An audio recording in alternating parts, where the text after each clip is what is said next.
Chapter 8, The Cavalry Ghost of Centuries Past. While coalition leaders dismiss as a flanking maneuver the charge that their organization was a front for professional agitators and seasoned political subversives trying to exploit the crisis, they could not deny that a certain amount of support had come their way from the American Indian movement. Ames' involvement was not much as Mayor Webb or the citizens of Farmington believed, but it was enough to be a source of disagreement between Wilbert Soucy and John Redhouse.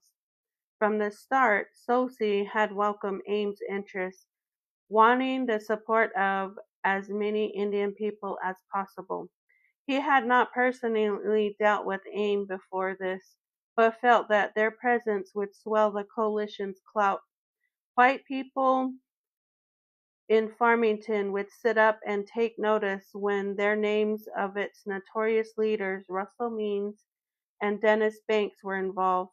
No smart city official was going to ignore the coalition if he thought much about what had happened at Wounded Knee and put AIM and C&L together. Red House, having had the benefit of observing AIM in action in Gallup, were wary of the group and skeptical about their beliefs. He didn't have a problem with those Navajos who claimed a membership in AIM, of which there were only a handful, most of them recent converts. What he objected to was the kind of thing that happened at the Second March, a cameo appearance by John Trudell, national chairman of AIM, who flew in to shake hands with the marchers. "We're with you, brothers. Keep it up, and make a few idle threats before catching a plane back to Minnesota." Prominent in his memory was a scene in Gallup that, to his way of thinking, captured AIM. During the time when Navajos were protesting the intertribal ceremonial, a group of Sioux affiliated with AIM pulled into town, consumed up like 19th century warriors, and asking for traditional blessing ceremony. At seeing trouble, not to mention expense, it was arranged. But when the medicine man showed up wearing Bermuda shorts and a ball cap, the aimers acted as if some trick was being played on them and succeeded in creating serious bad feelings, never minded a cancelled ceremony. While Soucy and Redhouse may have seen AIM as playing different roles in their struggle, both recognized that association with a group widely recognized as the militant defender of Indian rights on a national scale had the effect of elevating the issues raised in Farmington into the grand struggle being waged by Native people across the country, and both very well the strategic importance of continuing to contact what was happening in Farmington to a larger Indian history. In this regard, it would be closer to the truth to say that they were using AIM. The national press snapped to attention at the mere mention, and coalition leaders were savvy enough to know the national exposure through the media could only help. For this reason, they had cultivated contracts with the press and staged events with a strong sense of theater and cameras and deadlines in mind. One measure of their success had been their ability to turn Farmington into a national dateline. Read alone the headlines on the stories filed from Farmington made it sound like they were winning the good fight. Murders moved Navajo tribe from passive life into protest. Rocky Mountain News. Triple murder brings an echo of 60 strife. National Observer. Navajo activism forcing clashes between culture. Washington Post. Farmington, New Mexico is beginning to harvest fruits of 100 years of Indian bitterness and frustration. New York Times. If the coalition got its way, that would be just the start, not only of national attention, but of outside intervention. For just as the mayor had decided not to talk directly with the coalition, but rather to deal with the tribe, the coalition had decided that their efforts would be better spent if they went over the heads of city officials to the United States government. What we wanted was a seat at the negotiating table, John Redhouse remembers. The city refused to recognize us to address to things we were raising. Instead, they ignored, badmouthed us, so we wanted federal people involved. If the feds come into Farmington and listen to our complaints, it would give us respect. It would keep our position of strength intact, and it would force the city to respond meaningfully to our charges, which was exactly what they did not want to have. As a result of the slayings, the protest activities, and the community unrest, the United States Commission of Civil Rights in Washington, D.C. had received letters, petitions, and other appeals, including concerned inquiries from several congressmen requesting an entry into the potential violation of civil rights of American Indian in the Southwest. But mid-May, the commission had decided a closer look at the charges was warranted and dispatched staff member John Foster Dulles and Gerald Wilkinson, director of the National Indian Youth Council and a member of State Advisory Commission, to Farmington to collect information, gather testimony, and assess the validity of the accusations.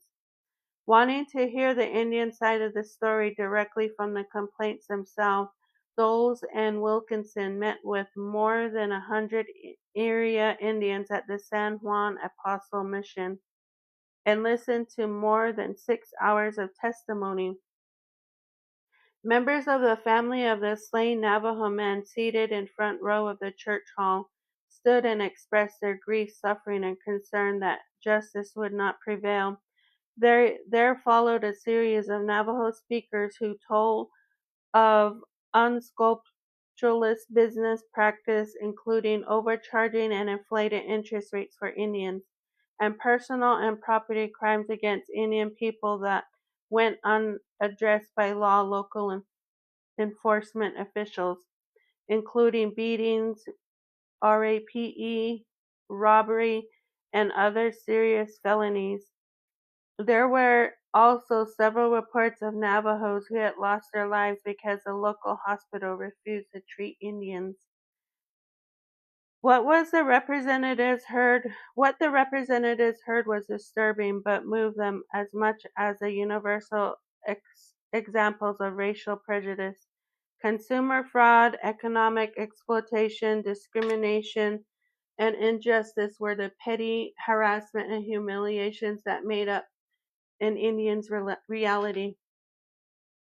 They could only imagine what it must be like to live with a steady barrage of slights and aggravations day after day, each incident like a tiny splinter that worked its way beneath the skin and gradually festered.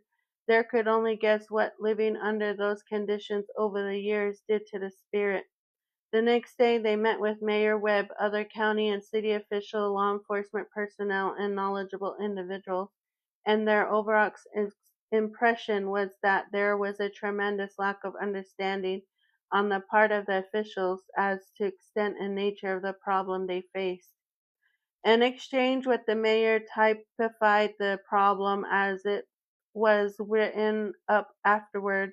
The mayor blamed all the recent unrest on outside troublemakers and affirmed his belief that the Navajos in Farmington are not disqualified and do not support the actions or tactics of the militant groups which have intervened to exploit the recent Navajo unalivings. The main problem with the Navajos, according to the mayor, is that they have not yet become a part of our civilization. Before leaving town, staff members were quizzed by local reporters about the results of their investigation, but they refused to answer any questions other than to say that as soon as it was written, a report containing their findings would have forwarded to the National Office for Action. What they kept to themselves were the determination they had already reached and the recommendations had decided they would make. In their analysis, Farmington was permeated with deep, divisive racial attitudes that went largely unknowledgeable, no, unacknowledged by the authorities. The report they would submit would contain the summary.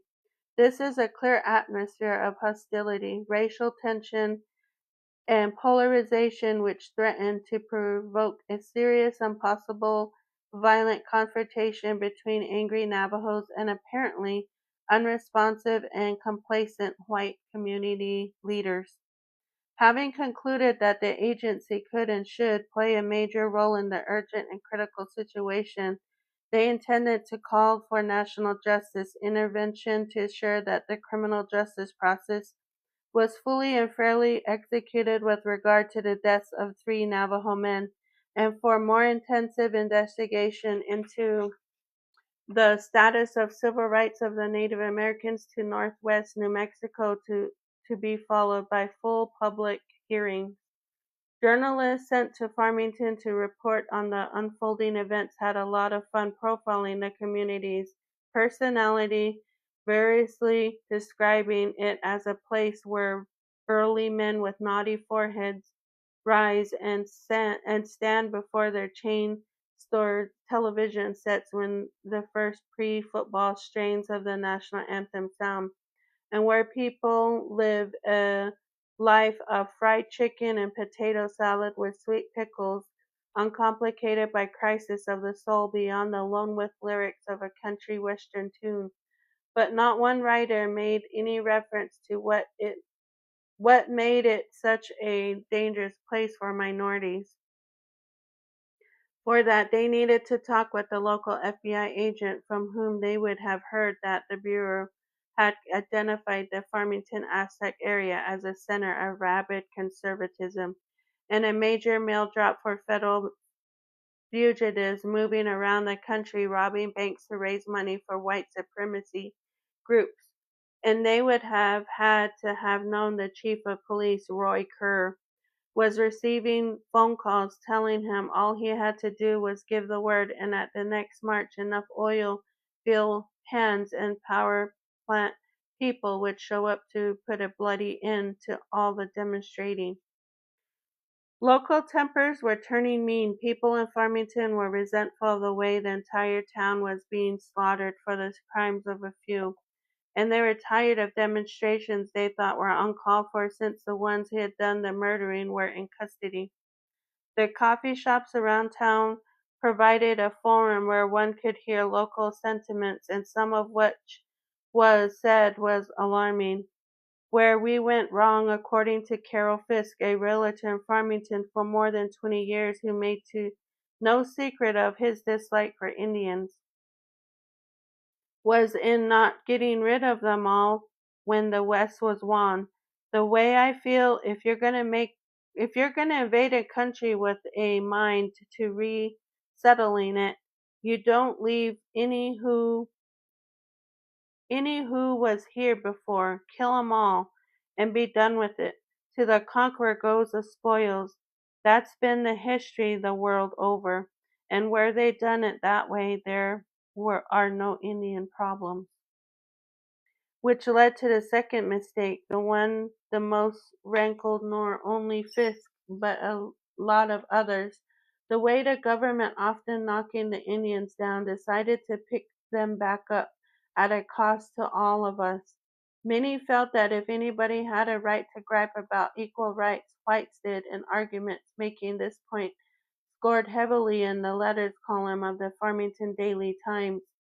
Wrote Donald George of Farmington, with the Indians, please delineate just what privileges the whites enjoy the Indians are denied. They eat in the same restaurant, shop in the same stores, attend the same shows, enjoy the same parks and recreational facilities, and the same protection under the law. Where can the average white man go for free medical and dental care, free legal advice? Will I ever be exempt from paying state income tax and sales tax, which institutions of higher learning lower than entrance requirements for me and then accept substandard work as passing? The answer to all of the above is no. The only so-called privilege accorded the white man is one of paying taxes to keep a large segment of the American public on some kind of dole. As for the accusations, the Indians were exploited by liquor establishments. It is so a sign I have to bite my tongue to keep my composure when I hear it, opinionated another angry citizen. I can remember a time in the early 50s when the Navajos went to the Supreme Court and challenged New Mexico state law prohibiting the sale of liquor to Indians. The law was found unconstitutional as it should have been.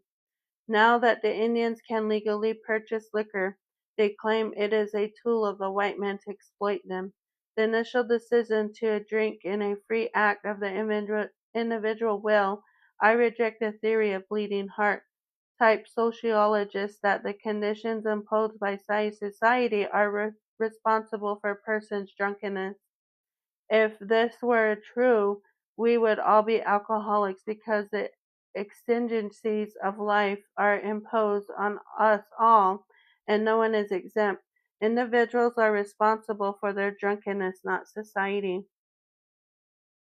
All this bottled up indignation hardened attitudes among the average citizens of Farmington, and their feelings were mixed and shaken by continually infuriating behavior on the part of the coalition.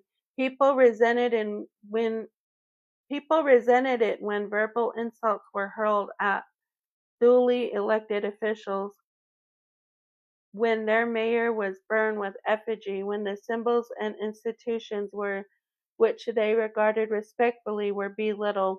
At one march a veteran had to be restrained by the Friends.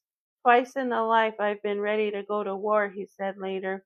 When the Japs bombed Pearl Harbor and when I saw all of them, Yatta Hayes marching down Main Street, and one of them had an American flag draped over his butt. A series of incidents heightened the tension. The local newspaper reported that police were investigating an incident in which a white Farmington woman was allegedly attacked by three Navajo men.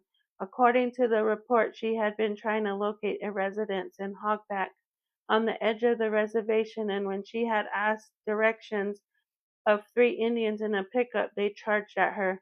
She told police she repelled one man by kicking him and the other two by firing a .22 caliber pistol in the air. Then City Councilman Jimmy Drake received a death threat, a letter from Minneapolis written on Holiday Inn stationery, warning him that his days were numbered. It had been unsigned, but Ames' headquarters were located in Minneapolis, and Drake had no doubts who had sent it. The word got out about what happened up in the Hainick place. For some reason, who could never quite figure out, about 90% of the people who came to Kellier Haynes' front door were looking for Boyd Thacker, who lived next door. His oil-filled hands, even people who knew him, they were always getting the wrong house, and Haney would have to tell them next door. When Haney read in the newspaper that Orrin Thacker had been charged with murder and saw that the identifying information listed his home address, he groaned. If their own friends could get it straight which house was Thacker's, and if someone took a notion to get even with the killers' families, there would be a good chance his own could find itself in the line of fire. Guys I knew said, "Hey, Keller, don't worry about it, it won't happen." And I said, "Easy for you to say. Those men who were killed, they were fathers. They had families. I can see how their side would be upset." As a fire chief, he had been on well over 1,000 runs, and he'd seen people shot, knifed, run over, burned, unalived, every imaginable. Not only did he know anything was possible, he knew the value of anticipating the worst and taking preventive measures. The first thing he did was make a trip to the hardware store where he picked up 3 sets of stuck-on numbers. Once he put on his mailbox, another above the garage door, the third on the back gate. A person would have to be blind not to see that his house was 3601 Sunset when Haney was through hanging up all of those numbers. Next, he scattered fire extinguishers throughout the house, down the hall, so if someone threw a cocktail or something of the type, there would be an extinguisher close by. Same way with the pew-pews. We scattered them too. We'd take 3 or 4 steps and could find yourself a pew-pew. Finally, he had his wife, Jocelyn, a 16-year-old son, Ronnie, memorized the telephone numbers of the fire and police departments, and practiced dialing them in the dark so if something happened they would not have to turn on any lights. They lived in this domestic state of alert for several weeks, and during that period of time, other than having no listen to carloads of Indians drive by hollering names at them, nothing eventful occurred, and probably nothing short of an all-out assault. Howling Indians storming the fort walls would have justified the preparations of the Haney household. In that regard, what finally happened on May 4th, the night of the high school prom, was anticlimactic, though at the time it was frightening enough. My wife left the prom early, and after picking up my son at my brother's, she came home. No sooner had she closed the door and turned on the lights, and here comes this Indian, taking the break in the front door. Just like the drills we practiced, Jocelyn started dialing, while Ronnie dropped 2 double-aught but pew-pew and closed it. When Joe told the police what was happening, they said it to her, "Well, we'll have a unit come up here for a little bit." Then she told them, "Listen, we live next door to the Thackers," and the dispatcher said, "We've got a unit on the way." The guy had taken off by the time they got there, but all night long, every 5 minutes, a police car passed my house. It's said that after the gun peddlers in town did a booming business, untrue. Some even pulled their pew-pews off display, locking them in the back room so if the bunch of Indians broke and overpowered a clerk, they couldn't walk out the door with enough pew-pew and ammo to restock a small army. Besides, most of Farmington already owned pew-pews. The difference now was that they started carrying them. Some wives never went out without one in their pocketbook. One man started openly carrying a M1 pew-pew in the gun rack of his pickup with a bayonet affixed to the barrel.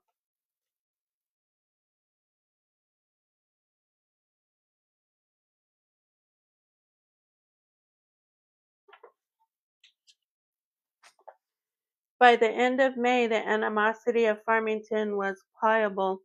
Whites and Indians passing in the street looked into each other's eyes, prepared to interpret anything other than a smile as an indication of hostile intent. From passing vehicles, racial slurs were shouted and thinly veiled threats against the lives of Indians and whites alike. One liquor store owner warned, "I'm not going to lock my store up and leave. I'm I'm by damn gonna stay here, and one of those suckers so much as rattles my door, I'm gonna blow him away." While a war of nerves was being waged between the coalition and city officials, armed citizens began to patrol the streets in pickups, turned in the police band. They considered themselves an unofficial civilian militia, ready to back up law enforcement and help keep the peace. But to hear them talk about among themselves, they sounded like they were itching for a showdown. Everyone was afraid under stress, and accidentally someone would do something drastic, spooking the other into reaction that would precipitate an outbreak of violence. That was how most wars started, with a minor incident that escalated into pew-pews away. An editorial in the local paper, "Time for Cool Heads," preached caution. There are hotheads on both sides of this dangerous situation, and all right-thinking people should be aware for the situation can get out of control by an incident which can be the spark for mob action, but no one believed that would make any difference. It's like sitting on a power kick, Police Chief Roy Kerr stated to the press. What we have here is a highly explosive situation that just waiting for someone responsible to touch it off. In June 1974, Farmington was a ticking bomb. It seemed like just a matter of time before gunfire would shatter the tense trust that had been maintained since the last war between settlers and Indians. To be sure, nothing can concentrate the mind of a community like a loud, foul-mouthed minority launching rallies to protest redneck prejudices, with signs, banners, bullhorns, and local television crew recording it all for the evening news. But in the forum provided by the letters column in the Daily Times, one heard the voice of moderation pleading for Anglo and Indian to get it together, live in harmony, join in prayer. There was even a place for humorous satire, as a local wit came up with the idea of a contest in which rule number one was coalition leaders are permitted to mention established facts only 22% of the time. The rest of the time they must spew a smokescreen of vulgarities in order to conceal the specific problems of Native Americans in the city. Rule number two was city administration members are allowed to speak as many platitudes as they desire. They must not, however, under any circumstance, say anything that would lead the populace to a conclusion that they have any constructive ideas of alleviating the problem. The editors claimed in an editorial that sounded like a sermon, "In this difficult time of deep emotion, there is a danger that a closing of hearts could force a blind stumble that could topple red and white into a dark place of unbridled emotion. Qualities of humanity must prevail over pettiness in Farmington. City officials must show a renewed willingness to walk an extra mile with the Indians' brethren, and the Coalition for Navajo Liberation must not allow the zeal of idealism to become the passion of hate. Violence can be avoided. In the name of humanity, it must. Blood on the streets of Farmington would be tragic indication of all the men in the city, Indian and non-Indian." But this was not the feedback the Custer of Farmington was getting. Via phone calls at home, in the office, conversations on the street, people were encouraging him to stand up to the anarchic element and put the Indians in their place. They were telling me not to give an inch. There was actually resentment that I had ever been willing to meet and talk with the Indians. Especially vocal were the downtown merchants, angered at a substantial decline in weekend trade.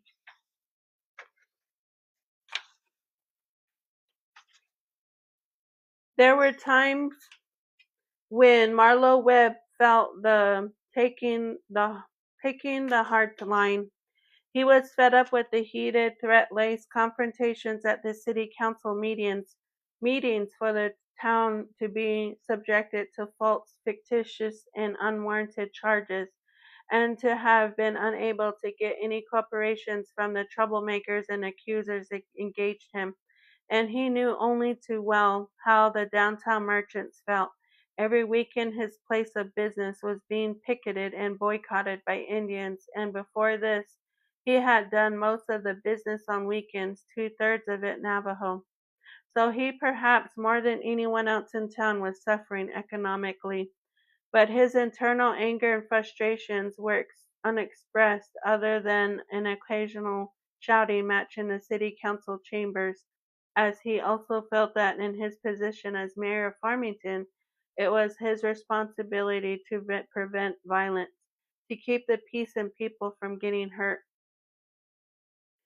Just as precarious the peace was become evident at one of the marches. As it happened, Mayor Webb was out of town that Saturday, and Councilman Bob Culpepper was in charge. As was the custom, he, along with Chief of Police and other ranking city officials, were present at a temporary command headquarters that had been set up several blocks off Main Street, adjacent to the lot where the state police dressed in battle gear were positioned. He was kept informed by walkie-talkie of the progress of the parade, and at one point was alerted to the fact that the marchers had halted near one of the Indian bars where the leaders were making inflammatory speeches. This was in violation of the conditions of a parade permit, in which it had been stipulated that the marchers could not step at any point along the parade route for a rally. The thinking had been if they were allowed to stop, the leaders could get the crowd stirred up, and that could lead to stone throwings and fire settlings. Culpepper communicated to the officers along the route that the crowd must not be allowed to remain in place. When there was no movement, Culpepper found himself in the position of either enforcement the conditions of the parade permit or backing down. While you can only run a bluff so long, he thought to himself, and ordered the troops to move in. Whether they got wind of it, everyone was playing a game. Who knows? Culpepper remembers. At any rate, the troops had no sooner left the marching grounds than the parade continued, so they came back and it was just a close call. In their relentless quest to make the summer of '74 a significant turning point in Navajo history by creating and dramatizing issues through protest marches, the leading spirits of the Coalition for Navajo Liberation was well and antagonizing most of white Farmington were inadvertently alienating themselves from significant sectors of Navajo society. Many Indian people had difficulty reconciling the coalition's methods with its objectives. Maybe the intention was to make losing improvements in race relations, but so far the demands and demonstrations seem to have been having just the opposite effect. A rise in the number of drive-by shootings at hogans and sheep on the reservation, just one indication things had gotten worse. Even the Navajo Times took the coalition to task in an editorial. In their public burning of an American flag, members of the Coalition for Navajo Liberation demonstrated a disappointing willingness to outrage their fellow citizens. This deliberate engaging in the politics of insult deeply offending many Indian and non-Indian citizens for whom the flag has deeply rooted emotional significance. A case in point was provided by the post commander of the Veterans of Foreign Affairs in Shiprock, who wrote Fred Johnson the following letter and sent a copy to the Farmington Daily Times. We express to you our deep sadness over the manner in which you and your coalition are demonstrating in Farmington. Certainly, we are not telling you not to demonstrate, that this is your decision. However, the manner in which you conduct your demonstration is of concern to all Navajos. Our concern is directed primarily towards burning, tearing, and defacing our American flag and wearing the flag upside down. Many Navajo died fighting wars for that flag. To burn or tear the flag or dishonor in any way is the same as dishonoring those many Navajos who died fighting for the same flag. We do not condone unfair and unjust treatment of any person, but there is a right way and a wrong way to protest injustice and unfairness. Burning our flag causes all people to turn against us. Instead of being able to resolve the problem, it creates more. Individual Navajos were not the only ones to publicly question and condemn the coalition for using tactics that were taking up resentment in the white community. Speaking for the chairman and members of the tribal council, Andrew Benally appointed the head the Navajo Commission of Civil Rights, damned the coalition in public statements for their display of arrogance, self-righteous, and a total contempt for decency and their own tribal leaders. On the one hand, we are calling on the Anglo people for understanding, respect, and compassion. Yet these self-righteous individuals have demonstrated before the public the very image we are trying to erase from the history books and movies, the image of Indians as savages and uncivilized. He went as far to urge fellow Navajos to reject the coalition, their goals, and their philosophies that poison the minds of our people. Even Rena Benally had withdrawn her active support. Since the first bereavement march, she had grown uncomfortable with the coalition's combativeness, and now she no longer participated in the weekly protest marches. Despite a lack of tribal solidarity, the coalition remained convinced of the justice of their case and maintained that they still had the backing of a decisive majority of those 20,000 Navajo who lived in the San Juan River Valley. They reasoned that much of the uncertainty among their tribesmen could be attributed to an unfamiliarity with the traditions and techniques of public protest.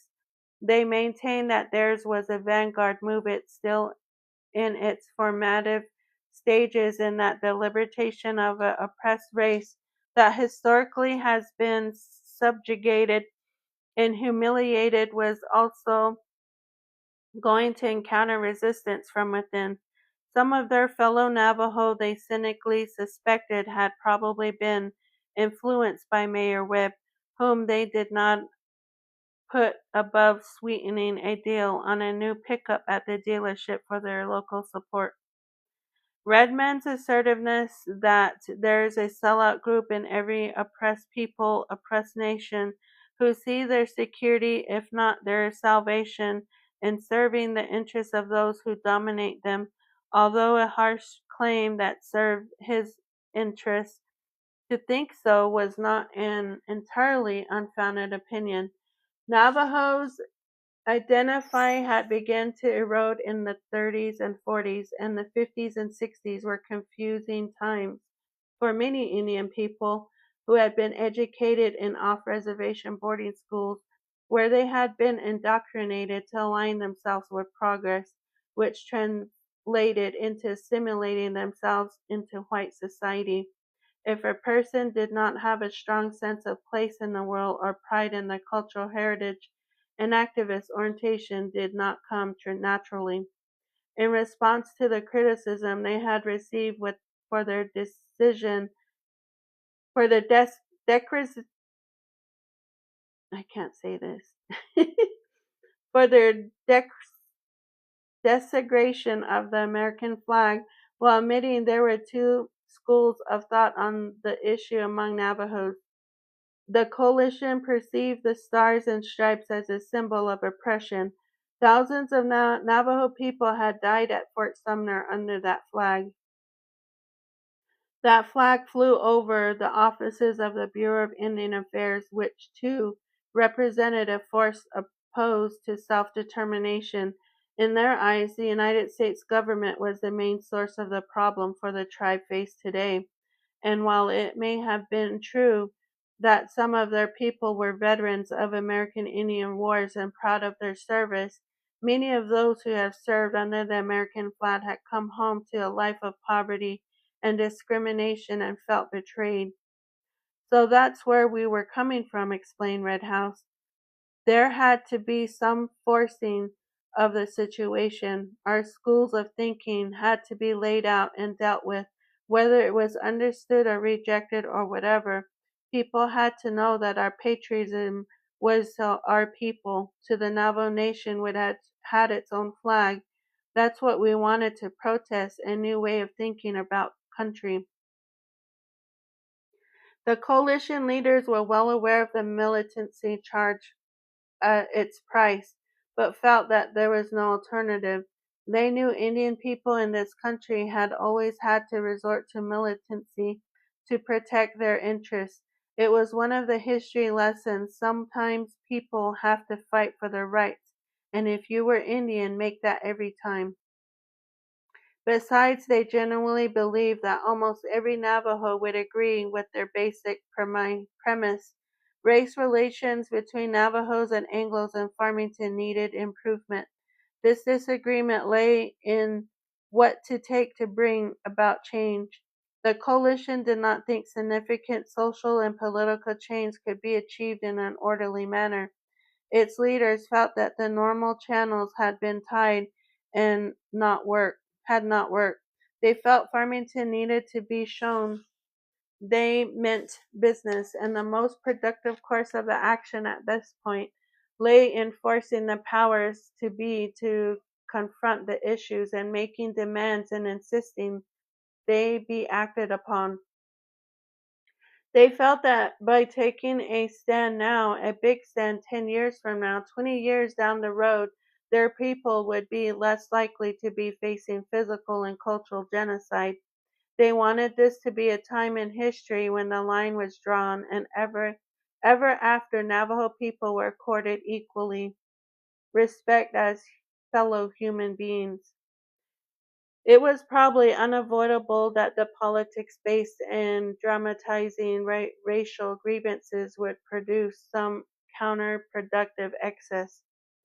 Nor did the improvisational character of the movement lend itself into the formulation of sustainable programs, and the discomfort that in event occupies the conflict between established ways and new directions was always going to scare off the multitudes. But the coalition justified all these risks and drawbacks by placing them in the context of its higher objectives, and all things considered, its leaders had not done badly. Their activities had awakened a new spirit of activism among many Navajos, which was resulting in re-examination of existing relationships between the Indian and non-Indian community. The city of Farmington had been unable to suppress their protests. They had succeeded in garnering an impressive amount of favorable press coverage, and there were indications the legitimacy of the efforts were going to be backed up by the findings of the U.S. Commission on Civil Rights. But whether the Indian problem in Farmington would be resolved by any of those developments remained to be seen. They had yet to actually secure specific concessions from the city. Indeed, there had been far more successful in collecting death threats. Although Red House phone number was supposed to be unlisted on half-dozen occasions, the phone had rung late at night, and when he answered he could hear a jukebox and loud voices in the background, then a gruff voice warning him if he kept it up he would be the next Indian found unalive in the hills outside Farmington. History suggested such threats should not be taken lightly, but the leaders of the coalition were not in a frame of mind to be intimidated. If anything, they felt almost invincible. They were buried by certainty that history was on their side. A feeling of righteous about the mission gave them added confidence. And strongest of all, they felt that they were protected by the holy people. It had been after one of the marches that Sosi had been approached by Navajo veteran who told him his grandfather was a medicine man who had incredible powers derived from the knowledge of uncommon ceremonies that had been used extensively before contact with the white man. He said his father had performed a ceremony to shield him from danger before he went to fight in Vietnam, and having survived battle scenes where those on either side of him were shot and unalive, he was convinced it had worked. He had offered the blessings of the same ceremony to the leaders of the coalition, and a sing had been held one night on the bluffs overlooking Farmington. Many of the ritualistic details had been new to Wilbert, so he listened closely to the medicine man intone the story of a contest for the world in which a mythological Navajo warrior warded off the attack of a monster. In the end, it became a prayer that was supposed to clothe them in a suit of supernatural armor, which would give them strength and protect them from the enemies. And then help came from the unexpected direction. In response to the social disruption of 1960, the Department of Justice had set up the Community Relations Service, CRS, an agency whose sole purpose was to assist cities and towns under a very low profile, so low that some likened it to the Mission Impossible team. Gus Gainett was a 40-year-old Hispanic with the CRS in 1974 assigned to crisis response. He was dispatched strictly when the conflicts had reached the overt state of street activity, demonstrations, and violence. He was working out of Dallas, Texas, office when a report came in that the situation in Farmington had gone out of hand, and because he had experience with the Red Power movement, he was given the Farmington assignment.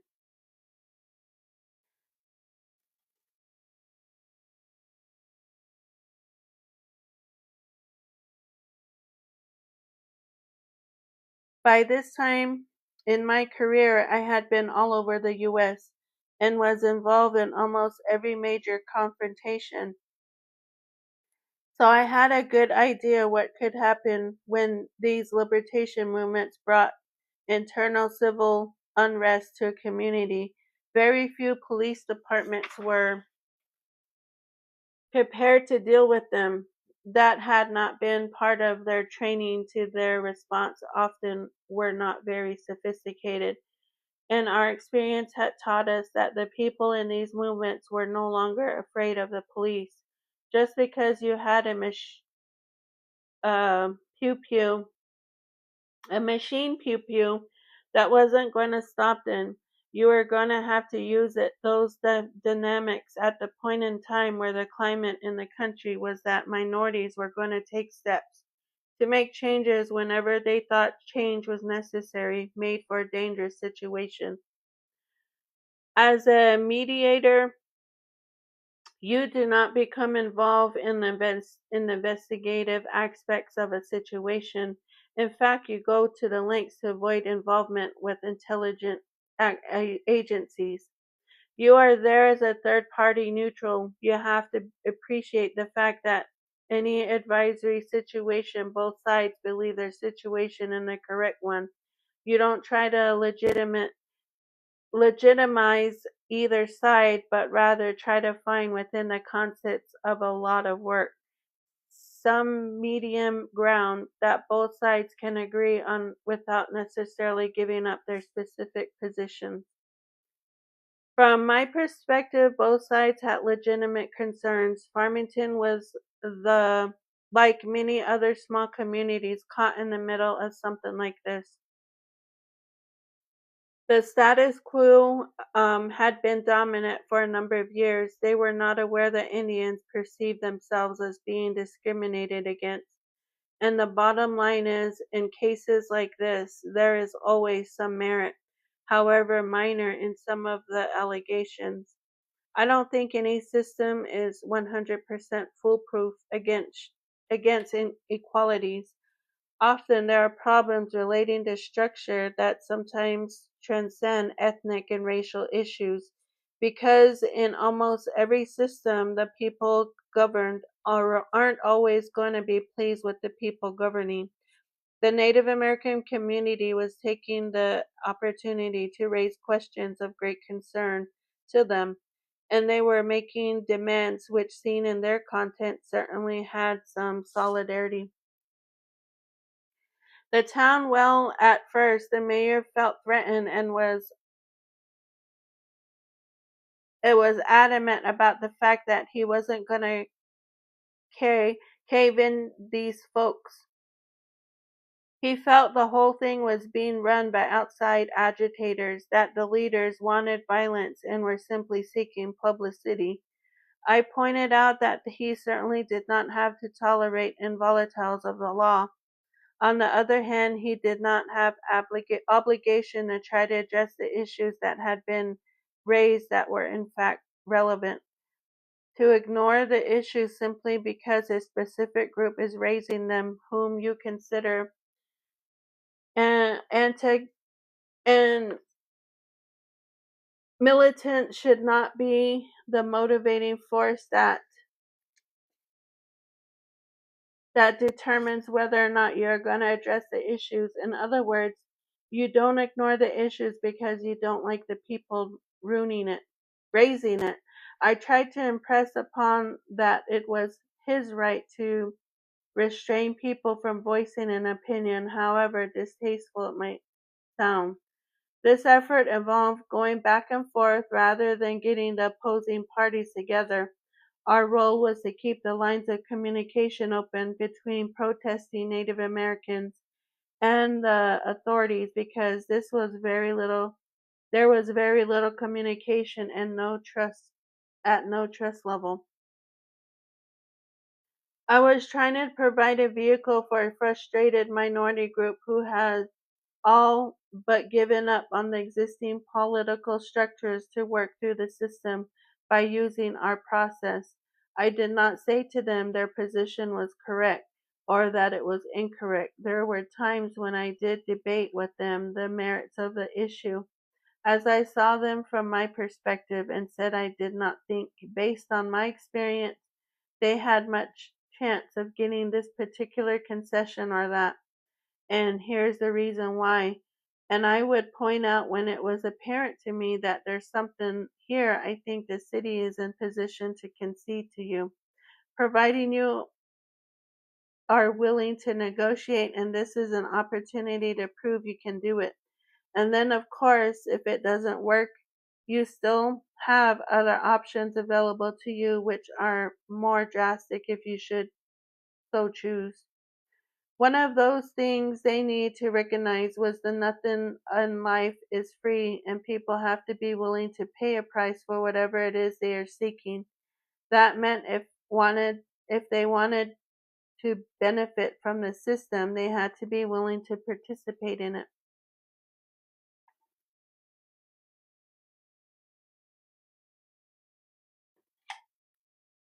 The common ground here was I don't think either side truly wanted violence or confrontation. All I wanted stability and harmony in the community, and this was the basis of this discussion. The challenge was finding out what had to be done to accomplish that. You never know for sure what will happen afterwards, but when I felt my assessment was the tension level and potential for violence had been significantly reduced. From the mayor's point of view, it had having situations analyzed historically had been a major development for him. To hear someone put what Farmington was going through into the context of a trend among minorities that was occurring domino like across the country gave everything a larger clarity when you found yourself in the middle of a grand table of events. Sometimes it was impossible to give full and serious consideration to all the undercurrents. So it helped having it called to his attention that this was a time in history when those who felt they had a reason to advocate change or challenge the status quo are tilting wildly at the white establishment that what the militants were seeking was what they perceived as their rights, but they did not know how to go about getting it done working within the system, so they adopted the techniques refined by minority and youthful anti-war protesters. That's what this was all about. Communication between a coalition and city administration continued to be tenuous, but the mayor felt more confident about providing responsible leadership now that the Justice Department had prepared him for what to expect. They drew a blueprint out for us. This happened today. This was happening tomorrow and a month from now. You can count on this happening. It was almost as if a book had been written. They had read and were following line for line. We knew every weekend what was coming before it happened. That's the reason we were able to resist, to face and confront what was happening to us about violence. Justice didn't miss a lick. Adopting a consularity and conducting himself in a low-key, statesmanlike manner, the mayor, while continuing to maintain that the community itself was not prejudiced, conceded in an interview in the Navajo Times that the rapid growth of Farmington in the past 25 years very well may have left a gap in cultural understanding. Many of our new residents have come from other areas of the country where they had no knowledge of Indian culture or history, and where they never met an Indian. They came here and have little contact with our Indian residents, and when they see Navajos lying drunk on the streets, they make the generalization that all Navajos are drunks. Longtime residents of Farmington know that this is a false stereotype, and we must do what we can to educate our fellow citizens to the dignity of the vast majority of the Navajo people. Reversing his previous position and refusing to meet and talk with coalition leaders, he now said he would greatly meet with them to keep them abreast of developments. An extension as an invitation to them to demonstrate their good faith and sincere desire to better the conditions of the Navajo people and to work together to better the relationship of all the members of the community by supporting the efforts of the Navajo Relations Committee. When they rejected his offer on the grounds the committee was political in its inception and designed simply to appease Navajos, and insulted his initial appointment as Uncle Tomahawk and the redneck John Birchers. He did not debate with them. He let their ill-tempered remarks speak for themselves. When he proved to be any thinking person that the coalition was not seriously interested in problem solving and was unable to rise above its own retort. Holding to a moderate line, his handling of the Saturday marches shifted focus so that rather than preparing for trouble, the objective was to prevent it. We always let them take the first step. We never raid so they could yell police brutality. That was one of the things Justice cautioned us about, not to react strongly, not to take the initiative on anything. The only affirmative thing we did was move the parades off Main to the back street so all the merchants would impacted the same. The payoff for pursuing a strategy of pulling oil on the water came soon enough. Mayor Webb felt jubilantly vindicated as with each passing week, he began to notice that the size of the crowds of the coalition was able to turn out on a regular basis seemed to be dwindling. Sometimes it could be called a parade, just a bunch of people packing the streets listening to a few of the leaders make speeches. If this kept up, it would soon get to the point where it would not even be necessary to block off streets along the route on Saturday.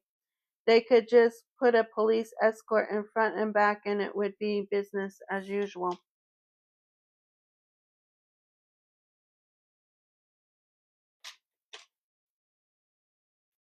Thinking back, it was hard for Mayor Webb to believe that all this craziness had been going on for less than 2 months. Looking ahead, he allowed himself to feel unless something foreseen happened. His town had escaped civil warfare. On Thursday, June 6, all three of the examining psychiatrists flew into Farmington, where they were met at the airport by sheriff deputies. Maybe it was their awareness that Farmington was a town under siege, but it could also have been the presence of riot pew-pews and armed men in uniform, or the way they handled with the care and caution of government witness in a high-stakes trial. At any rate, it was a distinct impression that as much as serving as functionaries of the court, the deputies were present to provide police protection. They were driven directly to a motel in Aztec, and once they were checked into the rooms they stayed in, dinner was delivered to their door, and they were not allowed to leave until called for by the deputies first thing the following morning. At the district court, they were hustled through a back door, then led to a large courtroom where they were to wait until called to testify. The last deputy to leave locked the door behind him and assumed a guard's position in the hallway. The reason for all the precautions could be seen outside the courtroom windows, where a crowd composed predominantly of Indians milled around. They weren't unruly. There was no sense they were preparing to assault the courthouse, but there was definitely something ominous and vaguely threatening about them. When every so often one would scroll over the courthouse windows, cup his eyes, and peer in, the conversations inside would come to an abrupt and uneasy halt. All three physicians sat in the big empty courthouse all day, leaving only when the deputies came and escorted them to the San Juan County Country Club for lunch, and again they were taken, one at a time, to a smaller courtroom where the hearing was taking place. All except Dr. Cummins, that is, who was informed that his testimony was essentially irrelevant, since the boy he elevated was 15 and by law could not be treated as an adult no matter what. And at a slow point to the afternoon, Dr. Cummins stepped out the back door and managed to remain inconspicuous as he went shopping for an Indian rug to take home with him, so the trip wouldn't be a total waste of the time.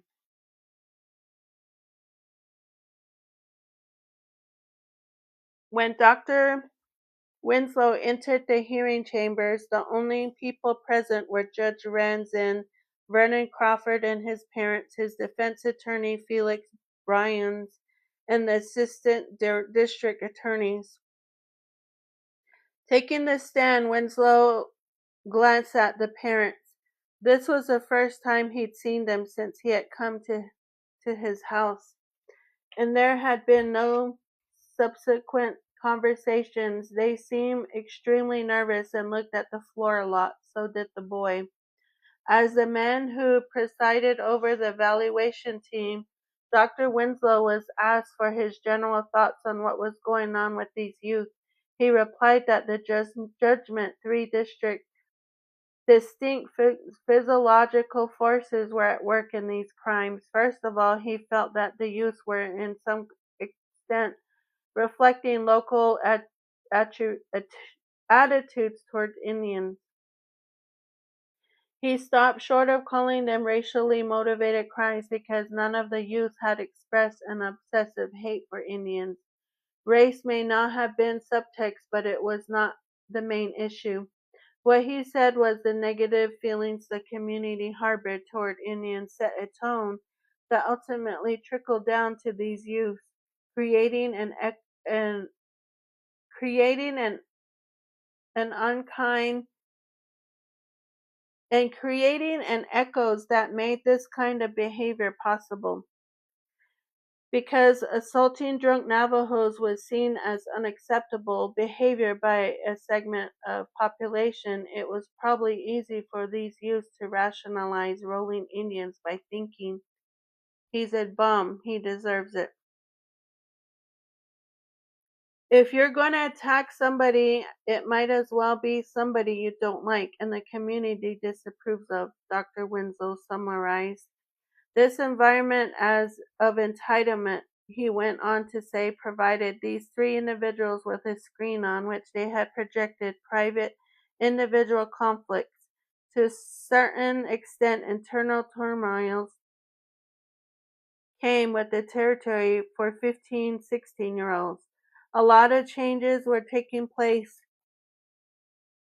and often they were prepared for the emotions generated by the development of their reproductive systems. They tended to do more acting out of early life problems, to behave impulsively. At younger ages, the urges weren't there. By 18, they had more control. At this age, there was always conflict around SEX-UAL issues. The difference here was that with those youth, those conflicts were associated with the process of victimization, raising the question, had these youth been SEXUALLY traumatized themselves with their crimes as act of striking back? As Dr. Winslow explained, someone who had not been abused himself may have strong feelings, confusions, and conflicts around sex issues, but he can usually express them verbally, symbolically, through sublimation in society accepted ways. Those who have been actually suffered personal trauma tend to be disorganized and are most likely to express the functioning of their bodies in a disorganized way. Relating this back to the crime, if the youth had been injured by the past experiences in ways that left them unresolved aggression feelings and were living in a social environment that tolerated abusive behavior toward a particular group of people, this could account in a general way for their involvement in these acts. Finally, he said the examiners felt that at some point the gossip process had taken over. They did not feel that any of the youth would have behaved with the same murderous intent on his own because individually none of them registered as an assertive, secure type. And consciously, each of them knew that while rolling Indians may have been winked at, killing them was wrong, but an evil energy seemed to take place when they came together under the circumstances. Each seeing the other excited had found his own level of excitement, argumented, and their passions had been built to a fewer pinch until a single killing personally was created.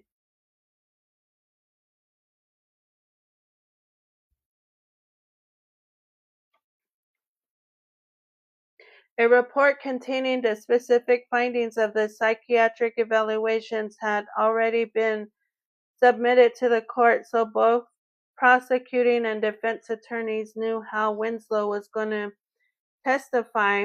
Nonetheless, he had asked for the record whether his opinion, Vernon Crawford, understood the nature of the charges brought against him, the purpose of the proceedings, and whether he was capable of cooperating with counsel and competent to stand trial.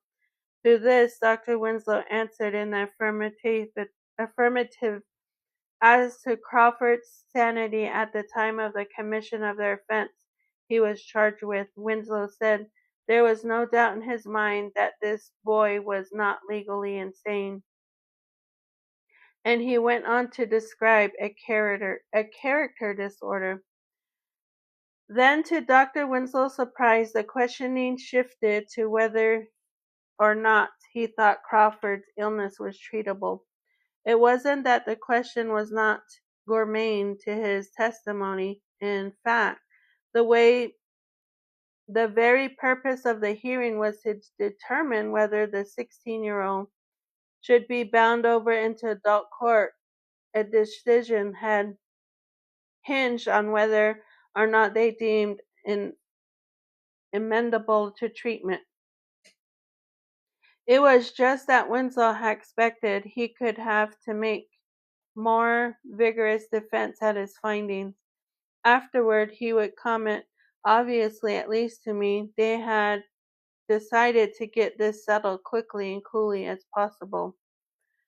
They wanted a disposition and don't think they wanted a big adult trial. Nobody came out and said that. It was my speculation, but I had testified at trials before this and a lot more since, and have never been treated so gently by either side as I was that gossip.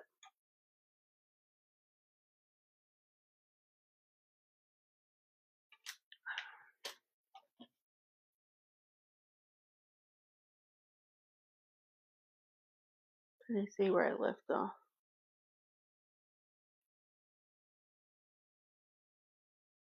Reflecting years later on in his response what the ADA asked him if Vernon Crawford would be amendable to treatment, Winslow would begin by saying, when you're dealing with adolescent, you don't have a history to be able to say he or she is always going to be this way, because this way they behaved in the past, so there's a strong tendency for most of us, including lawyers, to think that this or that kid might make it yet.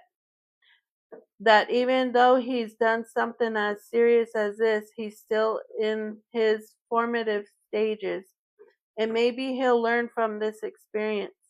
Since you don't have any basis for saying he's not going to get well, you'd like to think rehabilitation is possible, and you don't like to throw the book at them, even though, unless I had good evidence that everything had been tried with a kid, I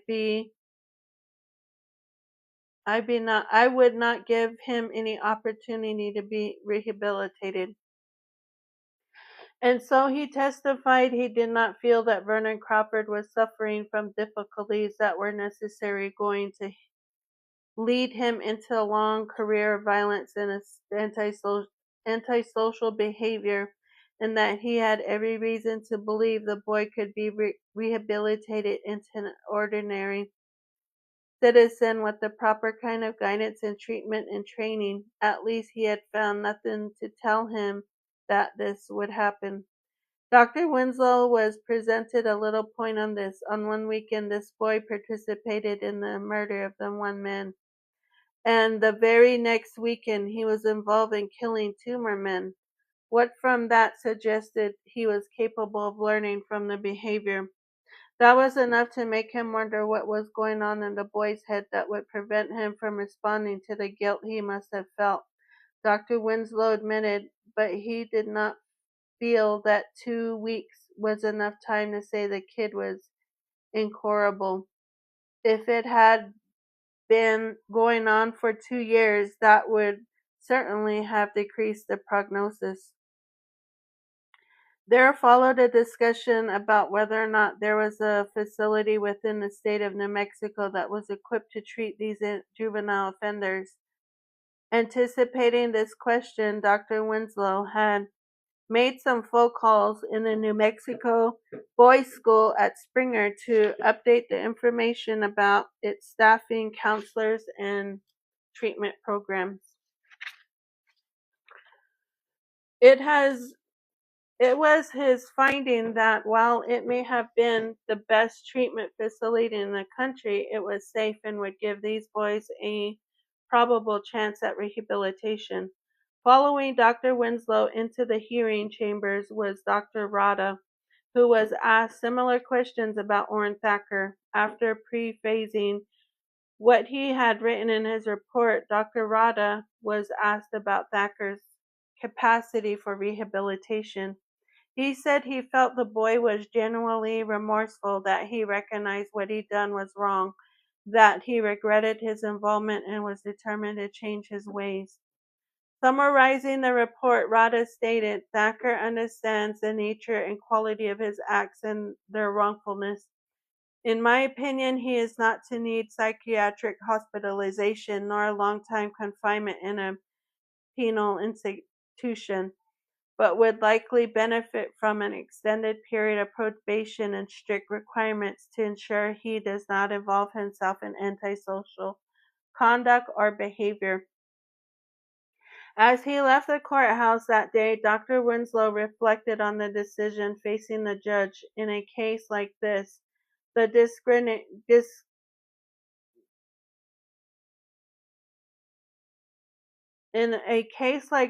the powers of the bench were absolute.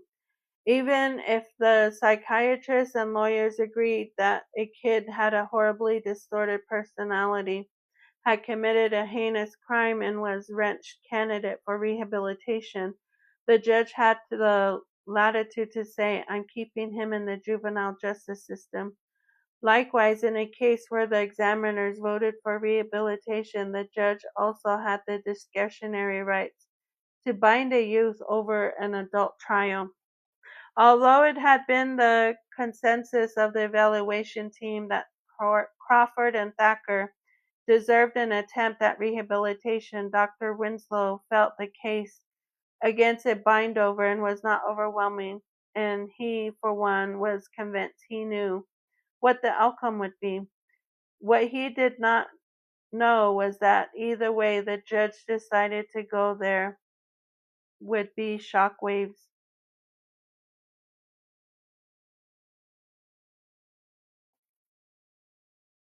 By early June, the coalition sensed a loss of movement. Their rallies were no longer generating the same numbers or passion, and they were attributed directly to the intrigues of city officials and their stalling tactics. Something needed to be done to regret the initiative, and meeting was convened at the Skyliner, a restaurant attached to the terminal of the Farmington airport, to discuss ways of the movement. One suggestion was to highlight each march with the theme: demonstrate one week against the liquor dealers, the next or more cultural education in the schools, and then to protest of the energy corporations headquartered in Farmington. While that idea sounded good in the long run, everyone felt that more drastic action needed to be taken soon along the lines of provoking a confrontation. Until now, even though the threat of violence had been both explicit and implicit in many of their statements and actions, the coalition's activities had remained nonviolent.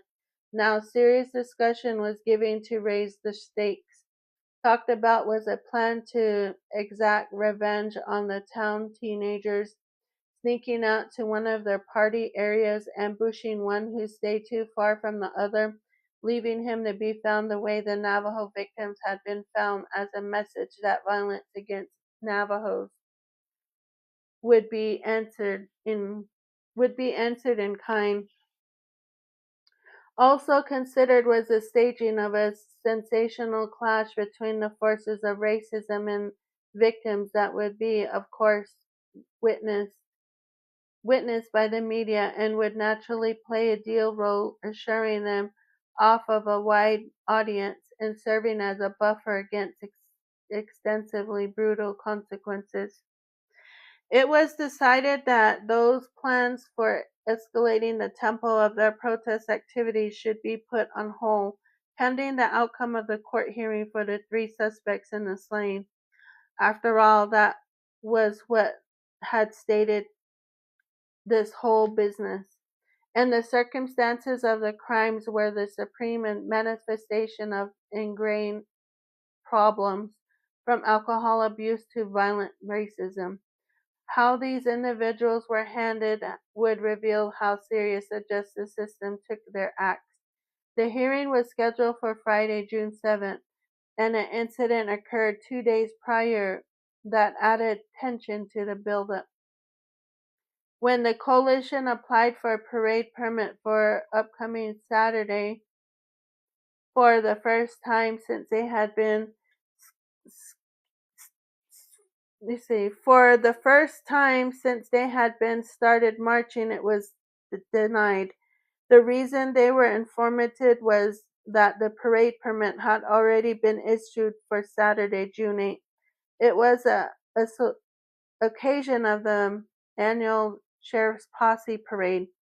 The coalition was disgruntled. They claimed that the parade had been intentionally scheduled in order to give the city only a legal advice to excuse and deny them the right to march. That wasn't true and they knew it, but that fact was conveniently overlooked because by now it had become almost a sport with them to continue to be troublesome, to keep the pressure on and not let the city relax until issues were resolved. Drink some water.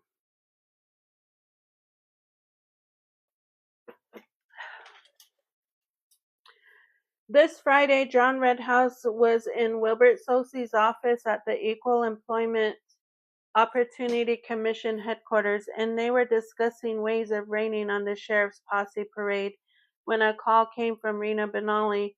I'm in Aztec along with the family members of the other victim, she said, and they won't let us attend the court hearing. Will you please come over? Perhaps 100 people were milling around on the lawn outside the San Juan County Courthouse, and when Sosie and Redhouse arrived, they were swarmed. Everyone was talking at once, so it took them several minutes to figure out what was going on. Apparently, the proceedings were closed to the public, which made everyone on the outside suspicious that some kind of deal was being cut on the inside. The coalition leaders approached the courthouse doors where they were denied admittance.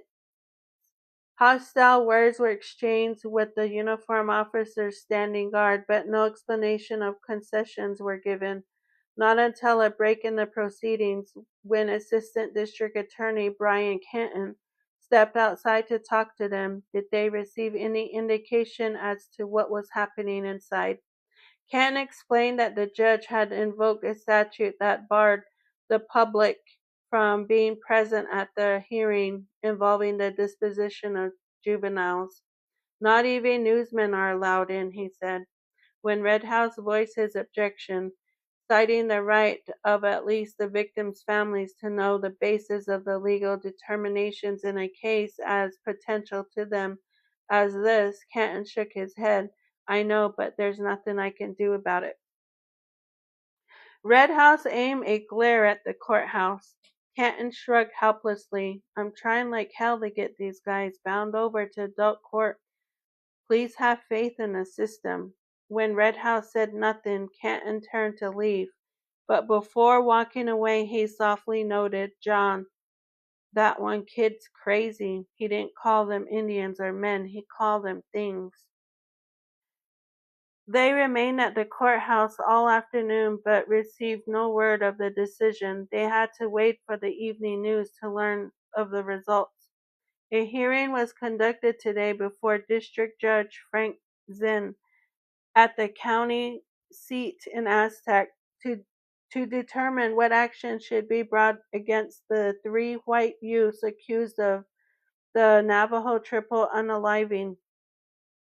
Because of the recent enacted state juvenile code, the proceedings were not open to the public, and Judge Zinn would not permit relatives of the Indian victims, their counsel, or representation of the news media into courtroom. The results of the hearing were released this evening, and the district attorney mentioned the bind over 2 or 3 juveniles for adult prosecution had been denied. The youths were sentenced to attend the New Mexico Boys' School at Springer for an indefinite period not to exceed their 21st birthdays. When Redhouse heard the sentence, he was livid. I remember thinking, damn, they let them off, but I wasn't really surprised. In fact, I expected it. It was vindication for what we'd been saying all along. The white man's damn criminal justice system discriminates against Navajos and favors whites, and I felt they shouldn't be allowed to get away with it. That now was the time to initiate a physical confrontation. The way things turned out, it was almost as if this was the way it was supposed to happen.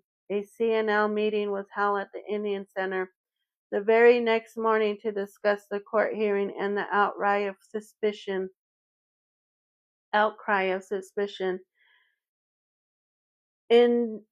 Indication and disgust within the Navajo community at the sentences were unanimous. It was felt that a license of malice had been extended to the murder.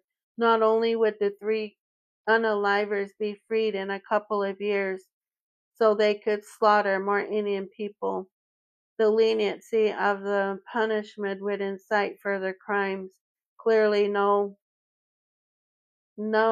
clearly to those present, the decision had unzipped and exposed the dirty double standard of justice in Farmington.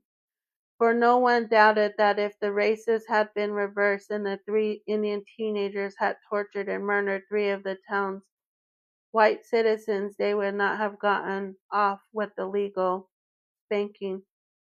Tempers were flaring, anger building when someone hurried breathlessly into the hall to report that he had just come from the sheriff's posse parade and seen a unit of U.S. Cavalry soldiers dressed in 19th century style uniforms and riding horses. The news was potent. The long knives were the Navajo Nazis the U.S. Cavalry had commanded. The brutal subjugation of the Navajos of 1864. For a contingent of them to parade through Farmington was like having Nazi stormtroopers march through the downtown Tel Aviv. As one, those who had gathered at the Indian Center that Saturday poured out the doors and headed toward Main Street to witness the outrage for themselves.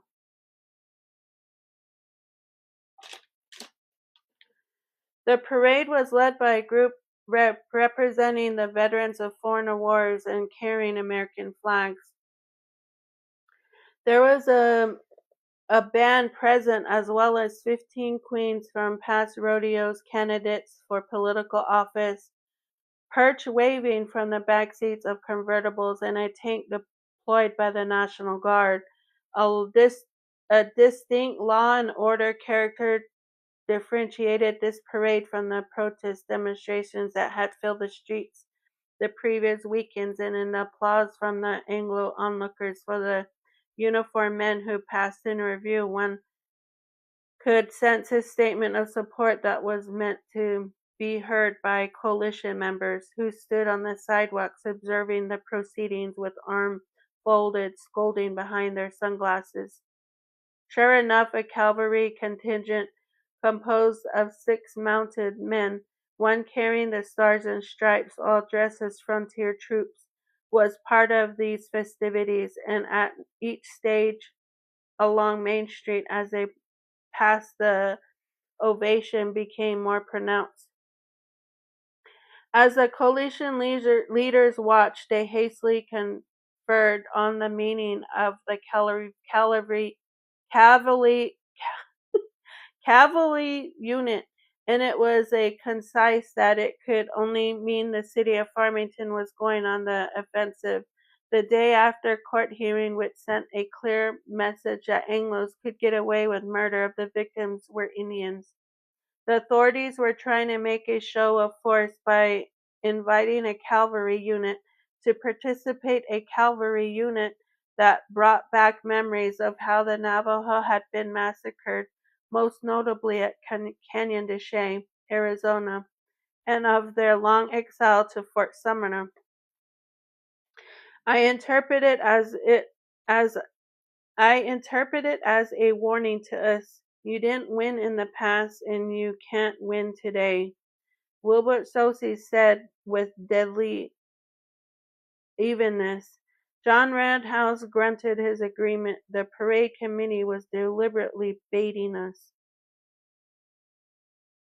How long much of a moment had been in the making was a matter of perspective. Over 100 years in some, mere months to others. What all would agree upon was the coalition was about to get what it had been asking for, a chance to test the limits of its power against the forces opposing it. And while whites in the crowd jeered and imitated Indian war whoops, Tosi and Red House stepped into the street to block the passage of the cavalry ghosts of centuries past. Witnesses, white and Indian alike, disagree on who is responsible for igniting the melee that followed. According to some Indians, when the city police failed on their attempt to disperse the blockade, one of them shouted, "Charge!" and the cavalry unit spurred its mounts forward. The flag bearer lowered the standard like a lance and thrusting it at one of the Indians. And that's how it started. The police version, on the other hand, is that the fault lay with the Indians who, on top of disobeying the order to clear the street, threw firecrackers at the horses, which sounded like gunshots. What is indisputable is that the undercurrent of racial tension, which had gripped Farmington for the previous 7 weeks, broke the surface with the first pop of tear gas gun, and all hell broke loose. As someone who observed the fracas, the spectacle of officers in blue helmets chasing long-haired youths down the streets and thrashing them with nightsticks before hauling them off to idling paddy wagons on charges of disorderly conduct and disturbing the peace, recall the way the authorities dealt with Vietnam War protesters in the 60s. Too many of those almost 50 Indians arrested that day. The replay went further back than that. The replay went further back than that in the 1860s. Only this time, instead of being rounded up and incarcerated at Fort Sumner, they were herded into a cell and confined behind steel bars in the Farmington jail.